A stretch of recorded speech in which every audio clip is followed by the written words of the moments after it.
The radio crackled with static as the medevac helicopter cut through the Afghan mountains, its rotors beating a steady rhythm against the thin air. Staff Sergeant Maria Vasquez adjusted her headset, watching the wounded pilot strapped to the stretcher beside her.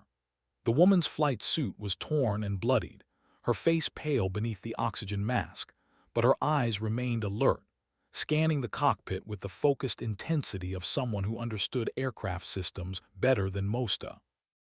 ETA to Bagram 7 minutes, the pilot announced through the intercom. Vasquez nodded, checking the wounded woman's vitals again. The pilot had been pulled from a downed F-16 just 30 minutes ago, her aircraft scattered across a rocky hillside after what intelligence suggested was a surface-to-air missile strike. The rescue had been textbook, fast, efficient, professional. What hadn't been textbook was the pilot's insistence on keeping her helmet, even as the medics worked to stabilize her injuries.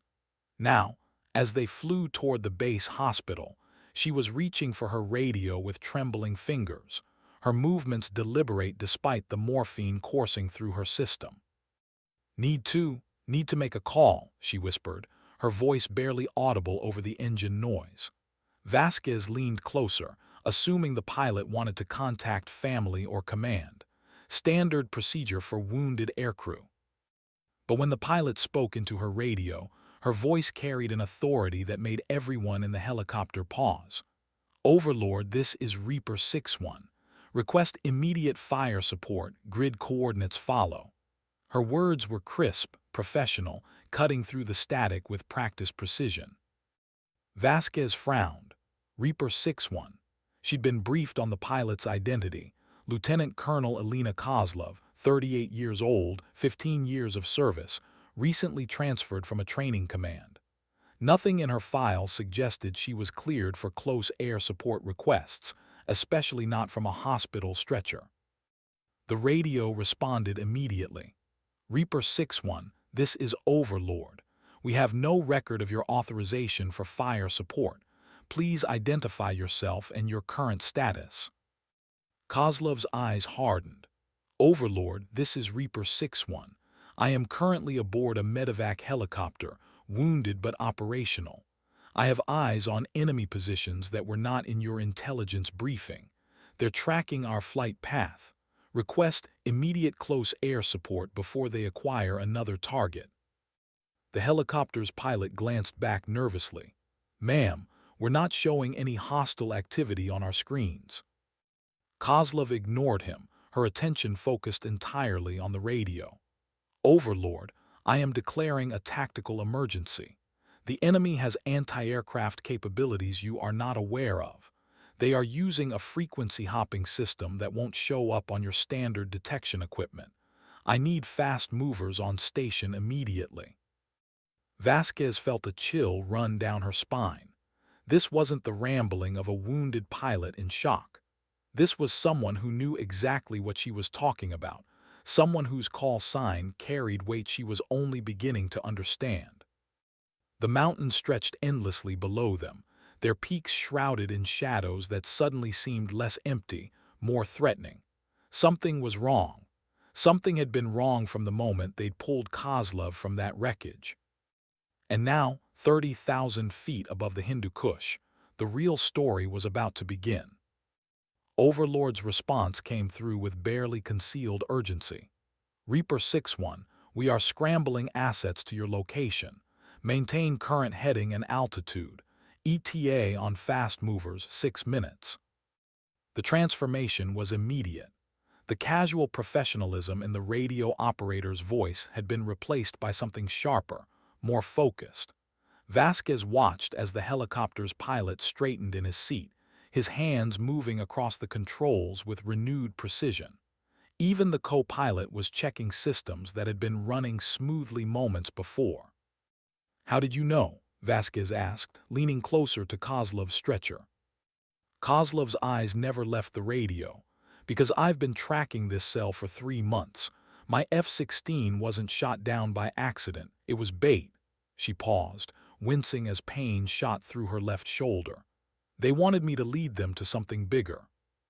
The pilot's voice crackled through the intercom, tension evident in every word.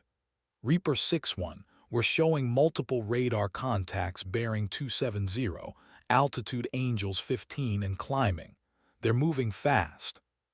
Kozlov closed her eyes for a moment, her breathing shallow but controlled. When she opened them again, there was something different in her expression, a hardness that spoke of decisions made in split seconds under fire, of responsibility that couldn't be shared or delegated. Overlord, this is Reaper 6-1. I need you to understand something. The targets approaching our position aren't just any enemy aircraft. They're flying modified Su-25s with upgraded avionics packages. Chinese-built, Russian-piloted, Taliban-funded. They've been operating out of a hidden airfield in the Panjshir Valley for weeks. The radio fell silent for several seconds. When Overlord responded, his voice carried the weight of someone who was rapidly recalculating a situation that had just become exponentially more complex. Reaper 6-1, how do you have this information? Kozlov's laugh was bitter. Because I've been flying reconnaissance missions in this sector for the past month, off the books, with authorization from people whose names you don't have clearance to know. She paused, letting that sink in. The F-16 that went down, it was my third aircraft in 2 weeks. The first 2 were listed as maintenance failures. Vasquez felt the pieces clicking into place. The casual way Kozlov had been dismissed in the initial briefing, the minimal information in her service record, the fact that she'd been flying alone in a sector that was supposed to be pacified. This wasn't a routine combat loss. This was something much deeper. "Ma'am," the pilot's voice cut through her thoughts, "we've got company. Multiple contacts bearing 270, range 20 miles and closing. They're not squawking friendly." Kozlov reached for her radio again, her movements more focused now despite the pain medication. "Overlord, this is Reaper 6-1. Time to see if 3 months of preparation was worth it. I'm about to give you the location of every enemy position in this valley, but I need you to trust me. When I call for fire, you execute immediately. No questions, no delays." The helicopter banked sharply to the left, and through the side window, Vasquez could see 3 dark shapes moving against the mountain backdrop, their engines trailing thin contrails in the cold air. The real war was about to begin. The lead Su-25 closed the distance with predatory efficiency, its pilot clearly experienced in the deadly mathematics of air-to-air combat. Kozlov watched through the helicopter's side window as the aircraft maneuvered into attack position, her trained eye tracking every movement with the precision of someone who had spent years studying enemy tactics. Overlord contact bearing 270, range 15 miles, Angels 15. 3 Su-25s in loose formation, switching to attack frequency. She paused, listening to radio chatter on a frequency the others couldn't hear. They're coordinating with ground-based radar. This is a coordinated operation. The helicopter's pilot was pushing the aircraft to its limits, diving toward the valley floor in a desperate attempt to break the enemy's targeting solution. The maneuver was textbook, using terrain masking to confuse radar locks, buying precious seconds for friendly forces to respond.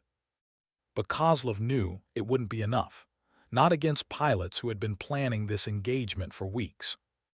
"Vasquez," she said quietly, her voice cutting through the chaos of the cockpit, "I need you to understand something. When we get out of this, and we will get out of this, there are going to be questions. People are going to want to know how a training command pilot ended up in the middle of a black operation." Vasquez nodded, her medic training taking over as she checked Kozlov's bandages. The pilot's shoulder was bleeding again, the stress of the situation aggravating her injuries. "Ma'am, you need to focus on staying conscious. Let the fast movers handle the bad guys." Kozlov's smile was grim. "The fast movers are still 4 minutes out. We don't have 4 minutes. She keyed her radio again. "Overlord, this is Reaper 6-1. I'm declaring a tactical emergency. Authorization code Whiskey 77 Delta. Execute protocol Mongoose immediately." The response was immediate and electric. Reaper 6-1, confirm authorization code. Whiskey 77 Delta, execute protocol Mongoose now. Suddenly, the radio exploded with activity. Multiple call signs checking in, weapons systems coming online, the controlled chaos of a military operation that had been waiting for exactly this moment. Vasquez realized she was witnessing something that would never appear in any official after-action report. Ghost Rider Flight, this is Mongoose Control. You are cleared hot. Repeat, you are cleared hot. Target designation follows. The first missile appeared as a white contrail against the blue sky, racing toward the lead Su-25 with lethal precision. The enemy pilot tried to evade, pulling his aircraft into a tight turn that would have been impressive under different circumstances. But the AIM-120 was already inside his turning radius, its proximity fuse detonating with a brilliant flash that sent debris spinning toward the valley floor. Kozlov watched the destruction with professional detachment, her eyes already tracking the remaining two aircraft. Overlord, two targets remaining. They're breaking formation, heading for the deck. One is turning south toward the village, the other is maintaining pursuit of our helicopter. The helicopter shuddered as the pilot pushed it even harder, the aircraft systems screaming warnings as they approached operational limits. Through the intercom, Vasquez could hear the co-pilot calling out altitude and airspeed, his voice tight with concentration. Reaper 6-1, this is Ghost Rider 2. I have the trailer in sight, engaging now. The second missile strike was even more spectacular than the first, the Su-25 disintegrating in a ball of fire and metal that painted the mountainside with burning debris. But the third aircraft was already diving toward the valley floor, its pilot seeking the sanctuary of low altitude and broken terrain. Kozlov's voice was calm, almost conversational. Overlord, the remaining target is heading for the village. He's going to try to use civilian casualties as cover. We can't let him reach the populated area. The radio crackled with urgent voices, tactical controllers trying to coordinate an intercept before the enemy pilot could reach his intended target. But Kozlov was already ahead of them, her mind calculating angles and distances with the precision of someone who had fought this battle before. Ghost Rider 3, this is Reaper 6-1. I'm going to talk you onto the target. Follow my instructions exactly. The helicopter continued its desperate flight toward safety, but Vasquez realized that for Alina Kozlov, the real mission was just beginning. The remaining Su-25 was flying nap of the earth, its pilot using every ridge and valley to mask his approach toward the village. From her position in the medevac helicopter, Kozlov could see the tactical picture developing with crystalline clarity.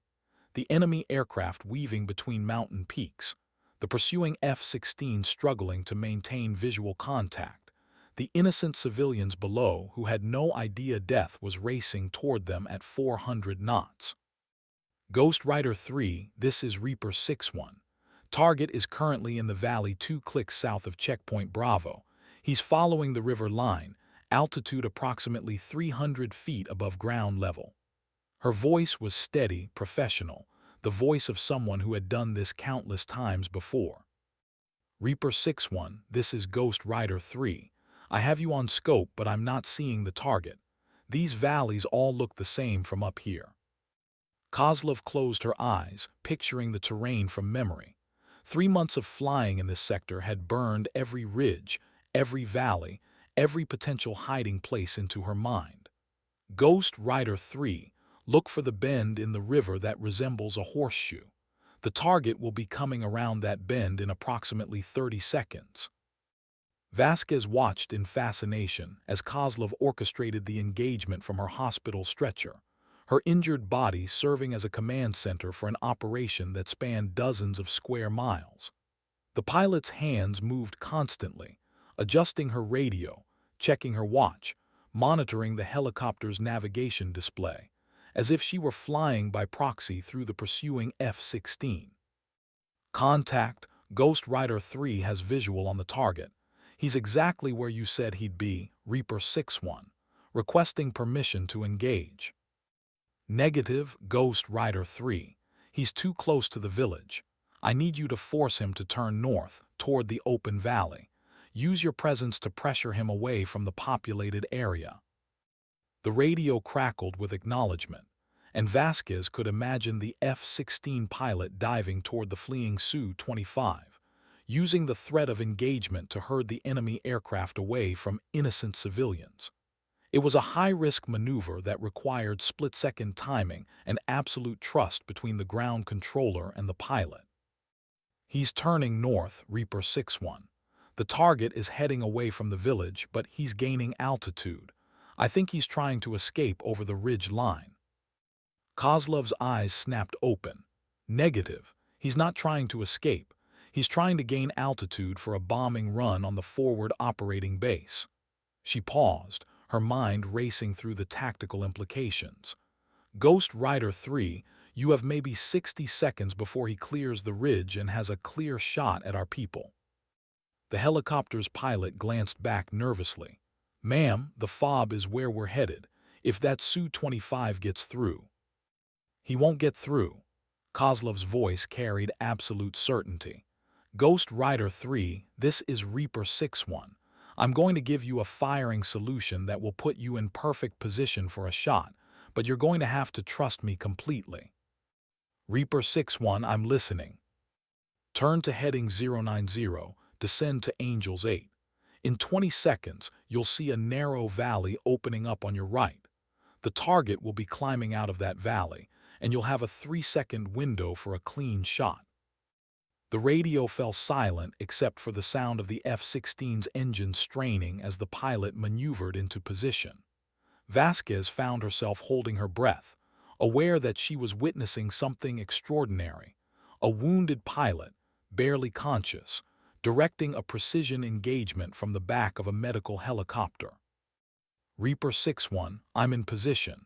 I can see the valley opening but no target yet. Wait for it, Kozlov whispered, her eyes fixed on her watch. 5 seconds, 4, 3, 2, now he should be visible. Fox 2, missile away.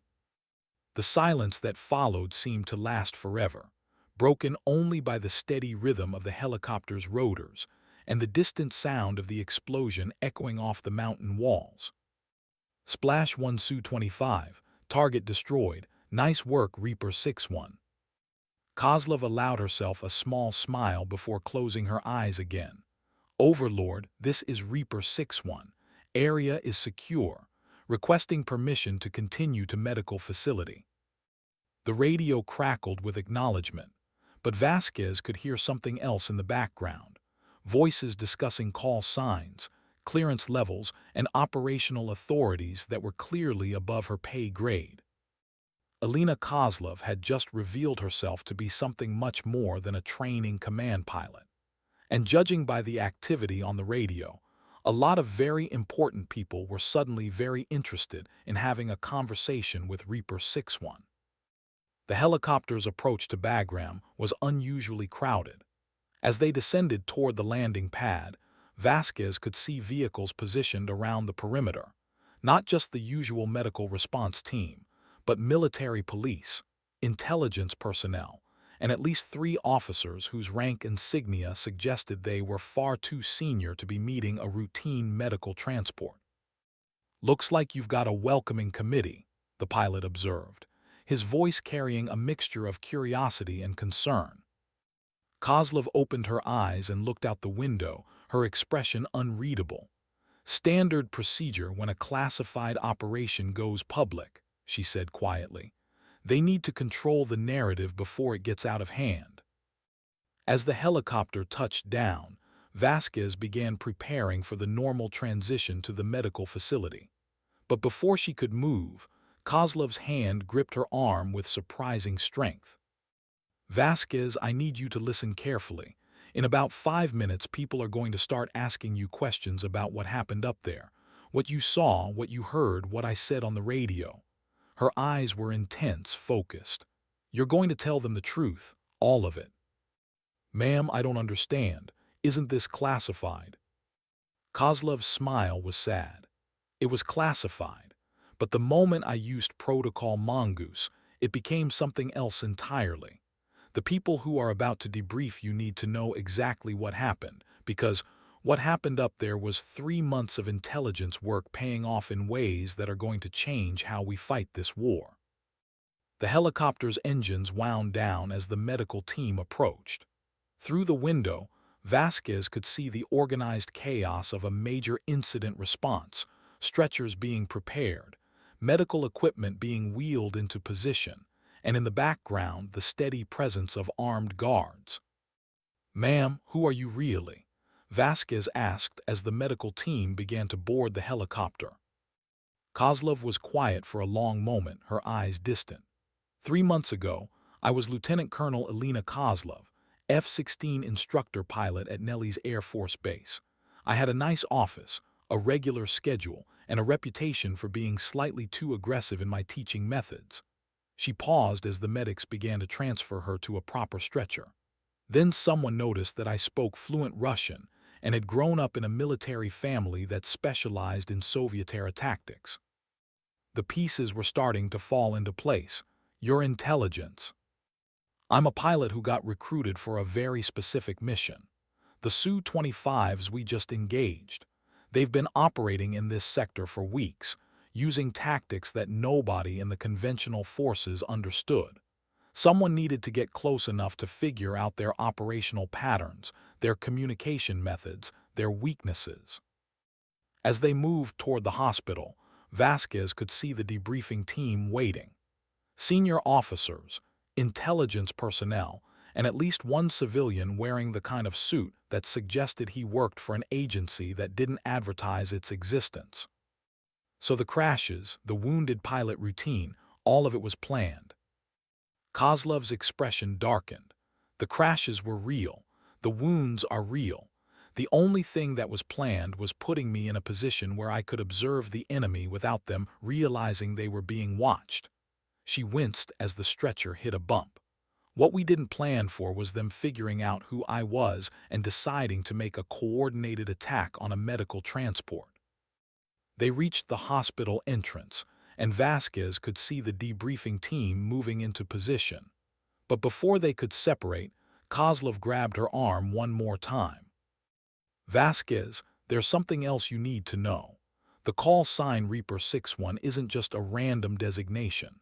It's a recognition code that goes back to classified operations in Iraq, Afghanistan, and places that don't officially exist on any map. The people who are about to question you, they've been looking for Reaper 61 for a very long time." The doors to the hospital opened, and Alina Kozlov disappeared into the organized chaos of military medicine. But her words echoed in Vasquez's mind as she prepared for what she was beginning to realize would be the most important debriefing of her career. The call sign Reaper 61 carried a history that was about to become very relevant to the future of American military operations in Afghanistan. The debriefing room was sterile, windowless, and designed to make people uncomfortable. Vasquez sat across from 3 officers whose collective presence suggested this conversation was far more important than anyone had initially indicated. Colonel Matthews, the base intelligence officer, had introduced himself first.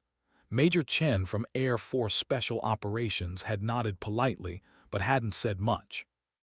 The civilian, who had simply given his name as Mr. Peterson, had been taking notes since the moment she'd entered the room. "Staff Sergeant Vasquez," Colonel Matthews began, his voice carrying the weight of someone who had conducted hundreds of similar interviews. "We need you to walk us through everything that happened from the moment you boarded that helicopter until the moment you landed here." Vasquez had replayed the events in her mind dozens of times during the short journey to the debriefing room. The radio calls, the tactical coordination, the way Kozlov had transformed from a wounded pilot into something resembling a tactical air controller. But sitting here now, under the intense scrutiny of 3 people who clearly knew more about the situation than she did, the memories felt both crystal clear and somehow surreal. She knew things, Vasquez said finally. Lieutenant Colonel Kozlov knew things about the enemy that weren't in any briefing I'd ever received. When she called for fire support, she wasn't guessing. She knew exactly where they were, what they were flying, and how they were going to attack. Major Chen leaned forward. Did she explain how she had this information? She said she'd been flying reconnaissance missions in the sector for the past month, off the books, with authorization from people whose names I didn't have clearance to know. Vasquez paused, remembering the intensity in Kozlov's voice. She also mentioned that the F-16 that went down was her third aircraft in 2 weeks. The first 2 were listed as maintenance failures.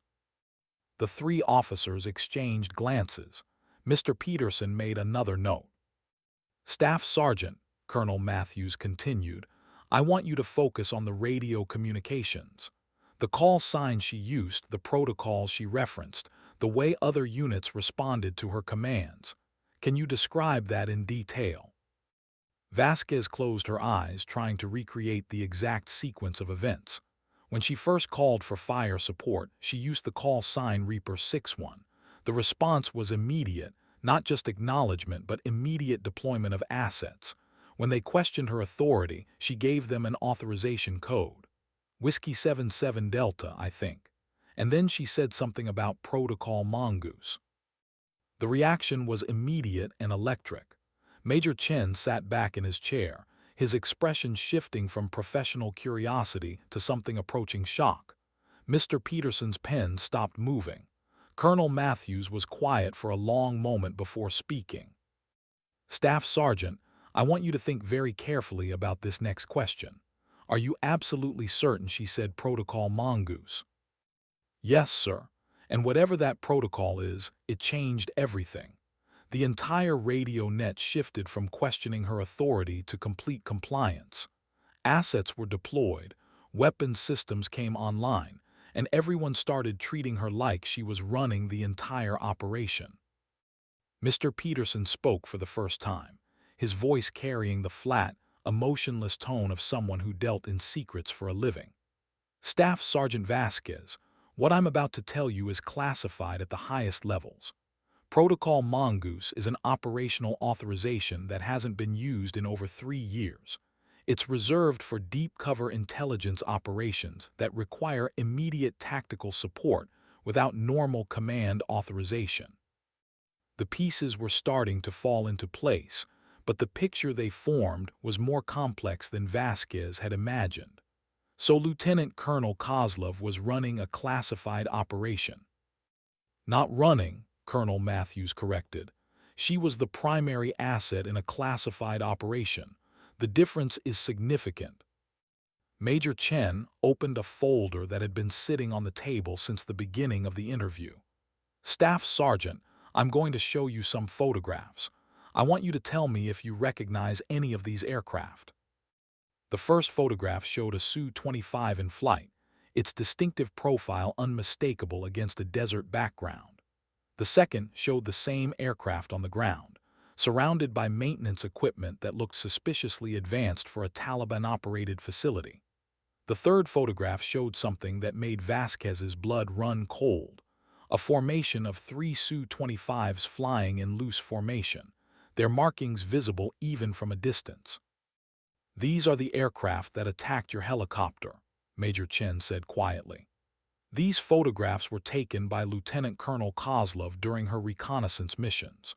What you experienced today was the culmination of 3 months of intelligence gathering that has given us more insight into enemy capabilities than we've had since the beginning of this conflict. Mr. Peterson leaned forward, his voice taking on a more urgent tone.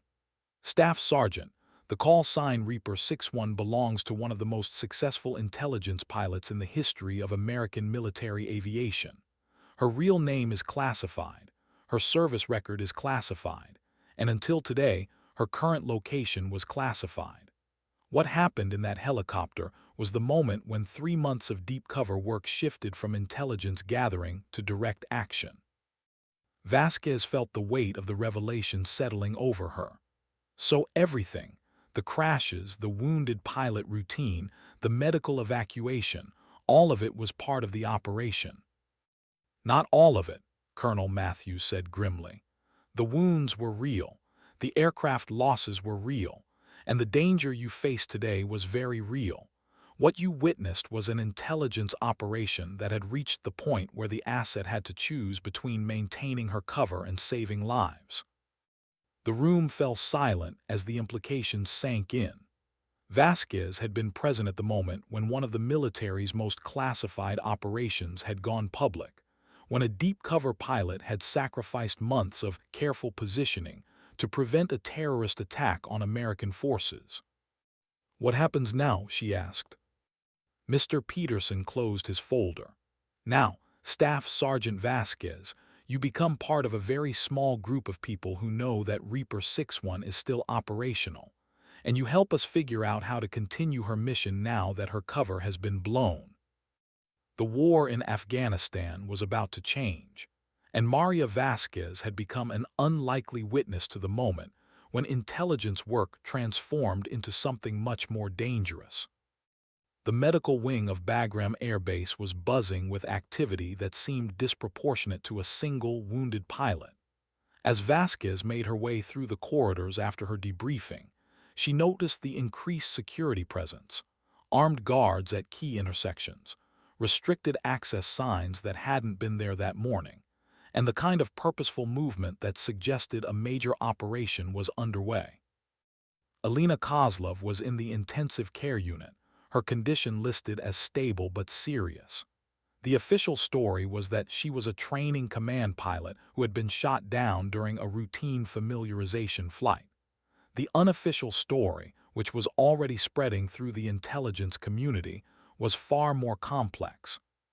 Vasquez. The voice belonged to Colonel Matthews, who had appeared in the corridor with the silent efficiency of someone who had spent his career moving through military installations without drawing attention. "I need you to come with me."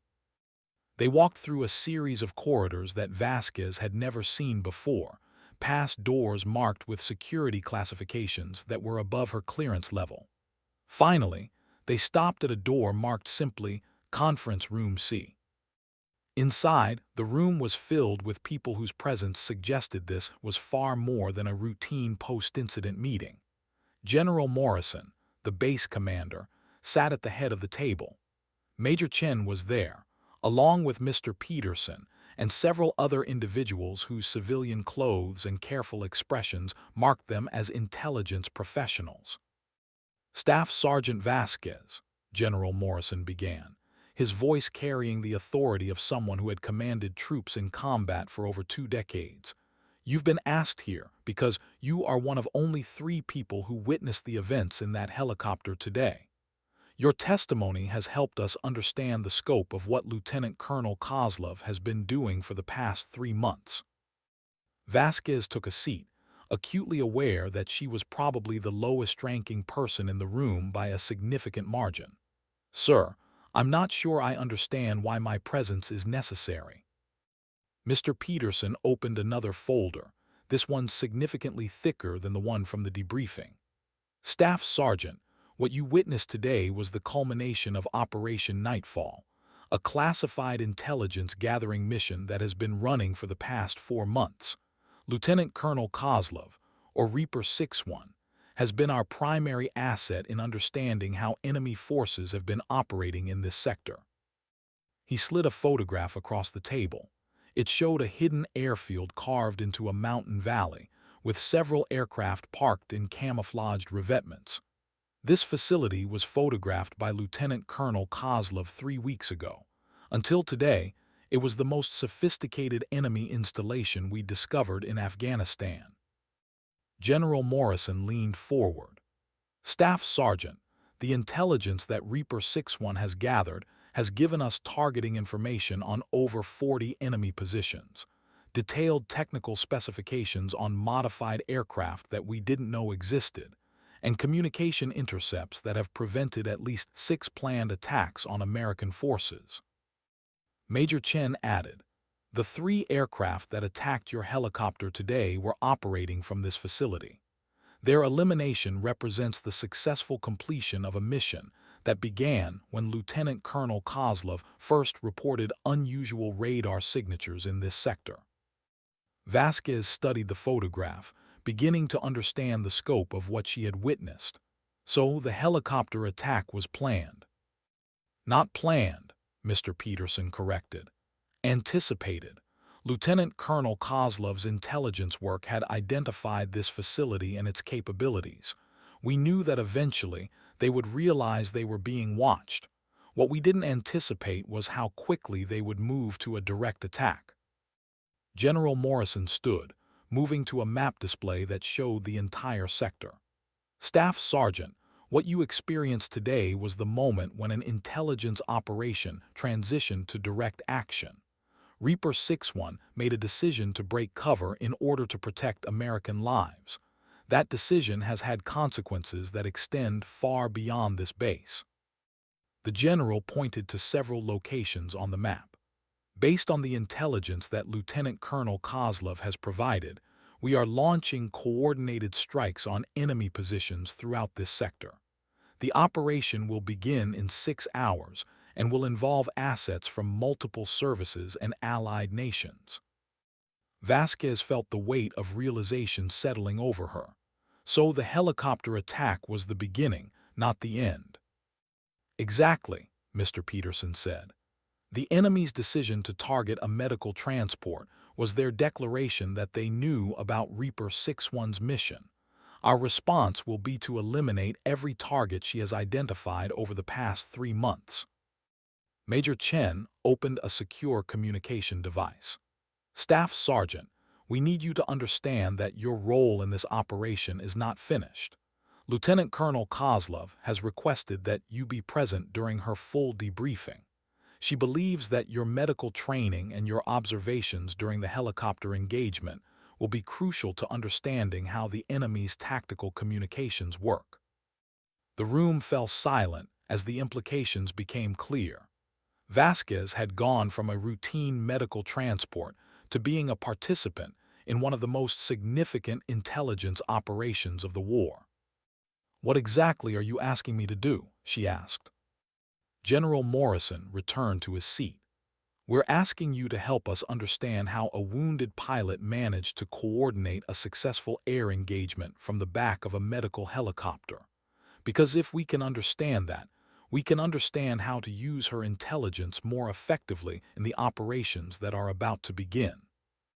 The war was expanding, and Maria Vasquez had become an unlikely bridge between the intelligence world and the tactical reality of combat operations. Outside the conference room, the base was preparing for something that would either vindicate 3 months of dangerous intelligence work or expose the full scope of an enemy capability that was far more sophisticated than anyone had imagined. The hours that followed were unlike anything Vasquez had experienced in her military career. The base transformed from a routine operational facility into something resembling a major command center. Aircraft landed and departed with unusual frequency. Personnel moved with the focused intensity of people preparing for significant combat operations, and the communication systems hummed with the constant chatter of coordinated planning. Elena Kozlov had been moved to a secure medical facility within the base, her condition upgraded to stable but her location classified at the highest levels. When Vasquez was finally allowed to see her, she found the pilot sitting up in bed, surrounded by maps, photographs, and communication equipment that suggested this was as much a command center as a hospital room. "Vasquez," Kozlov said, her voice stronger than it had been in the helicopter, "I understand you've been read into the operation." "More like drafted into it, ma'am." Vasquez approached the bed, her medic instincts automatically checking the pilot's condition. "How are you feeling?" "Like I've been shot and crashed 3 aircraft in 2 weeks, Kozlov replied with a weak smile. "But better than I have in 3 months. It's good to be able to talk about this mission without having to maintain a cover story." The room was filled with intelligence materials that painted a picture of an operation far more complex than Vasquez had imagined. Detailed photographs of enemy installations, technical specifications for aircraft modifications, communication intercepts in multiple languages, and tactical analyses that covered dozens of potential target locations. Ma'am, I have to ask, how did you manage to gather all this intelligence without being detected? Kozlov's expression became serious. 3 months ago, I was recruited for this mission because I had a unique combination of skills. I speak fluent Russian, I understand Soviet-era tactical doctrines, and I had experience flying against dissimilar aircraft during my time as an instructor pilot. She paused, looking at the map spread across her bed. But the real reason I was selected was because I had a reputation for being too aggressive, too willing to take risks that other pilots wouldn't take. Vasquez studied the photographs, beginning to understand the scope of what she was looking at. So you were flying reconnaissance missions while maintaining a cover as a training command pilot. Not exactly. The training command assignment was real, but my real mission was to use that cover to conduct intelligence-gathering flights that would have been impossible through normal channels. Kozlov pointed to a photograph showing a Su-25 in flight. These aircraft have been operating in this sector for months, using tactics and equipment that nobody in the conventional forces understood. I was tasked with getting close enough to document their capabilities.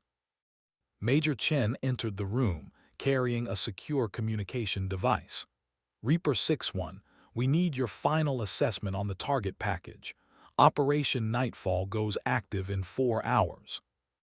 Kozlov nodded, her expression shifting into the focused intensity that Vasquez had seen in the helicopter.